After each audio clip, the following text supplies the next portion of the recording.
We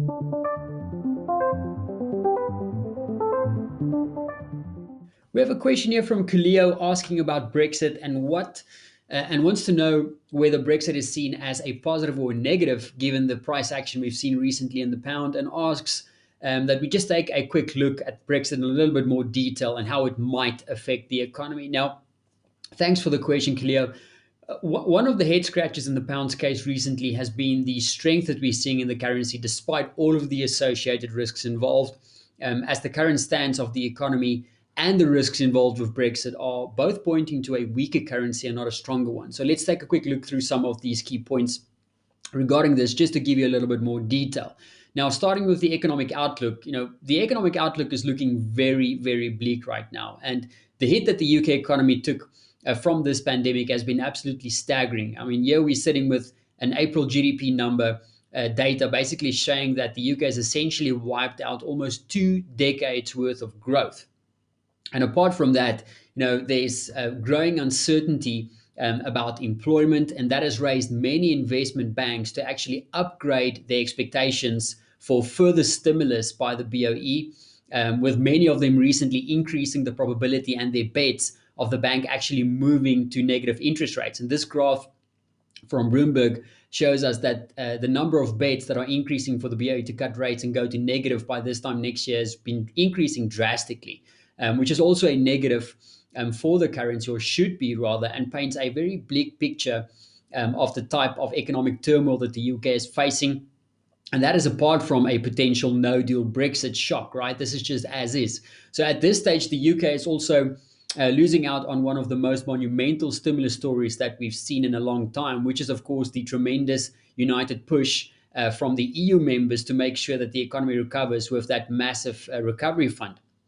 And we can see by looking at this Bloomberg chart how other equity markets have performed this year compared to something like the EU. And we can see from a Bank of America's recent fund managers survey showing that investors have actually raised their allocation to Eurozone equities by 9 percentage points, which is the largest increase in weighting for any other region.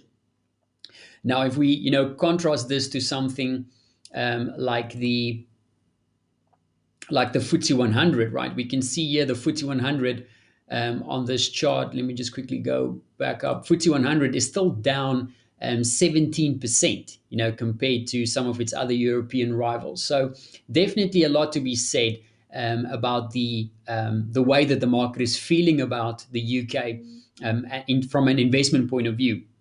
Now, for many money managers, the UK is currently, and I quote from a Bloomberg article, a very dangerous place to invest in, as they face an impending cliff of that potential no deal Brexit, especially as things currently stand. Now, all of this uncertainty is actually seen a Bank of America June report saying that sterling as a currency has recently resembled an emerging market currency in terms of its volatility. And the report described it as neurotic at best and unfathomable at worst. So we've seen a lot of volatility in the currency, and that a lot of that has to deal with the Brexit uncertainty, right? Now, looking at Brexit and why a deal is important comes down to a couple of factors. But of course, by far the most important one is just trade. Now, if we take a look at something like the trade partners for the UK, right? Out of all of Britain's trade partners, the EU is still the lion's share of almost 50% of the country's total trade in goods in 2019, coming into £570 billion in trade. Now, even though the UK has said that they're okay to leave without a deal, looking at the size of the UK's trade with the EU as a whole, even if a deal, is struck with the US in time, that will still create a huge shock to the economy and put a massive constraint on trade as a whole, even if it is just temporary. It will still create lots of headaches from trade. And another important thing, according to a Bloomberg article, to always keep in mind is the proximity of trade. You should always strive to do more business with your closest trading partners. And this comes back to the idea of trade gravity, which is basically the idea that a twofold increase in the distance between countries leads to a corresponding decline in the trade volume by half. So think about it this way. It makes sense to buy and sell from your closest neighbors due to cost of shipping, etc. So given this, it's very important for the UK to broker a deal. And it does pose a cliff edge scenario, and that will be a big blow to the economy. And the other point to make here on this type of deal is that, even if they can agree to a deal in such a short space of time, what type of deal can they really broker? Will it be a meaningful one or not? And if one is, if a deal can be brokered, economists reckon that it will only offset about half of the costs of leaving the EU itself.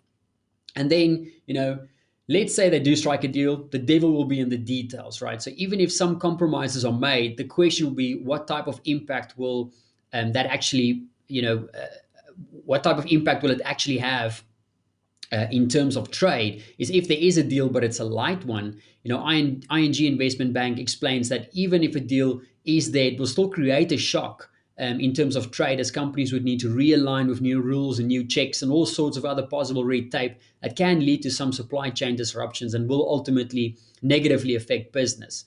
And that is, of course, in the short term. There are many studies that are showing that, the eventual change with new possible deals being struck across the globe, that could prove very positive for the UK in the long run. But the big question, coming September with the negotiations and December would be where the market places their attention. Will the market focus its attention on the looming cliff of a no deal or the hurdle of a light deal and what type of stress that will cause in the economy? Or will it be more forward-looking in nature once more, choosing to look through that and towards a possible stronger UK going forward? So given all of this, it has meant that the pound recently has seen lots of crazy movements and been a little bit more confusing at times, to say the least, with all of the risks associated with the currency. And I would agree with some analysts and economists, who've recently said that the currency is moving more like a emerging market currency, given its current volatility. And in the near term, until we do get more clarity, there's absolutely nothing wrong with just staying on the sidelines with the pound and with UK equities, as more investors are currently doing, just to scope out things and see exactly where these negotiations will be going. So I hope that helps, Kaleo. Any other questions, don't hesitate to let us know.